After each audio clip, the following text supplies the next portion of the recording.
Kama ni mara yako ya kwanza unatembelea chaneli yetu ya Top 5 Media, tunakuomba ubonyeze neno subscribe, kisha kwa chini itatokea alama ya kengele. Tunakuomba ubonyeze kengele hiyo ili uwe wa kwanza kupokea taarifa katika chaneli yetu. Asante. Habari kubwa ya kimichezo ambayo tunakwenda kuiangaza mezani siku ya leo ni kuhusiana na kile ambacho kinaendelea ndani ya klabu ya soka ya Yanga Sports Club kuelekea katika msimu mpya wa mashindano, msimu wa mwaka 2026-2027 ambapo klabu ya soka ya Yanga Sports Club wamedhamiria kufanya mambo makubwa kuelekea katika msimu mpya, hususan kuweza kulitawala soka la Kiafrika, yani kwa maana kwamba Yanga wamepanga kufanya vizuri kunako michuano mikubwa ya ligi ya mabingwa barani Afrika kuelekea msimu mpya wa mashindano wa mwaka 2026-2027. Miongoni mwa vitu ambavyo klabu ya soka ya Yanga Sports Club wameweza kuifanya ni kuweza kusajili wachezaji wapya, wachezaji ambao moja kwa moja wataweza kuifanya klabu ya soka ya Yanga kuwa bora, kuwa tishio kuelekea msimu mpya wa mashindano. Sasa fahamu klabu ya soka Yanga Sports Club, miongoni mwa wachezaji ambao wanawasajili ni wachezaji wa kimataifa kutokea nje ya mipaka ya Tanzania. Kumbukwe sheria inayosimamia mpira wa miguu nchini Tanzania kupitia bodi yake TFF inasema kwamba klabu ambayo inashiriki ligi kusoka Tanzania bara basi ni lazima itakuwa na idadi ya wachezaji 12 wa kigeni kutoka nje ya mipaka Tanzania. Kwa hiyo tunaona Yanga Sports Club wenyewe wanakuambia bado hawajamaliza, kwa sababu wana malengo makubwa kuelekea msimu ujao. Sasa miongoni mwa vitu ambavyo klabu ya soka ya Yanga wameweza kuvifanya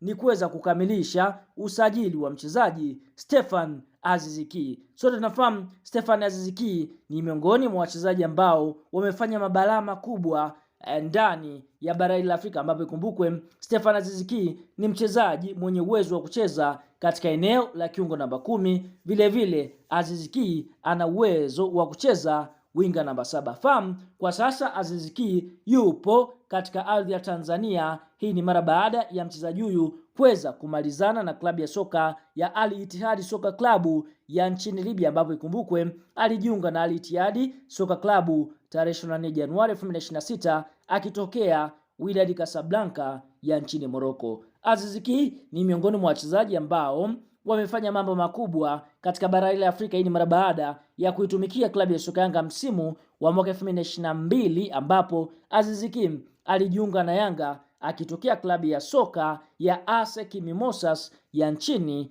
Ivory Coast. Mchezaji huyu ambaye pia amekupita Cyprus katika bara la Ulaya kule, ambapo tunaona alichezea Omonia Nicosia, bila kusahau Aris Moloso, bila kusahau Aziz Ki alipata mafunzo yake ya soka kunako klabu ya soka ya Rayo Vallecano ya nchini Hispania. Basi kwa sasa anarejea tena ndani ya klabu ya soka ya Yanga Sports Club. Aziz Ki kurejea kwake basi si furaha kwa mchezaji anaofahamika kwa jina la Alan Okello Starboy. Fahamu Alan Okello ni mchezaji ambaye alijiunga na klabu ya soka ya Yanga katika dirisha dogo la usajili katika msimu uliomalizika 2026-2025, ambapo Alan Okello akiwa ni raia kutokea katika nchi ya Uganda, mchezaji mwenye uwezo wa kucheza namba nyingi anapokuwa uwanjani, ambapo Okello ana uwezo wa kucheza namba 7, namba 10, namba 9 na namba 11. Basi mchezaji huyu mwenye umri wa miaka 26 anakwenda kuondoka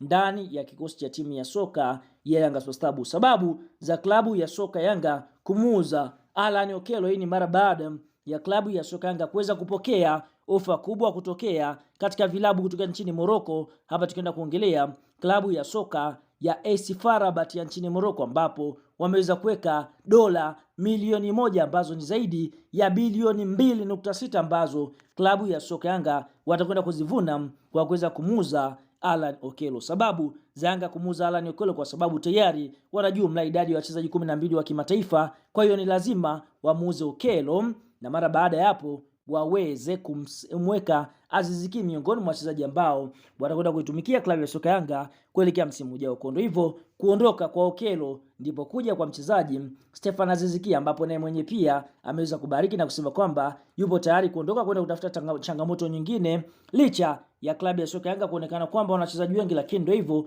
Okello anakwenda kuondoka na mwenye pia ameweza kuthibitisha. Tuambie neno la comment kuondoka kwa Okello na kuja kwa Aziz Ki. Je, ni nani ambaye amelamba dume? Je, ni Yanga amelamba dume ama klabu ya soka AS FAR Rabat kumchukua Aziz Ki? Na je, kwa upande wako umepokea vipi kuondoka kwa Okello na kuja kwa Aziz Ki? Toa maoni katika comment na sisi tutakuja kuyasoma.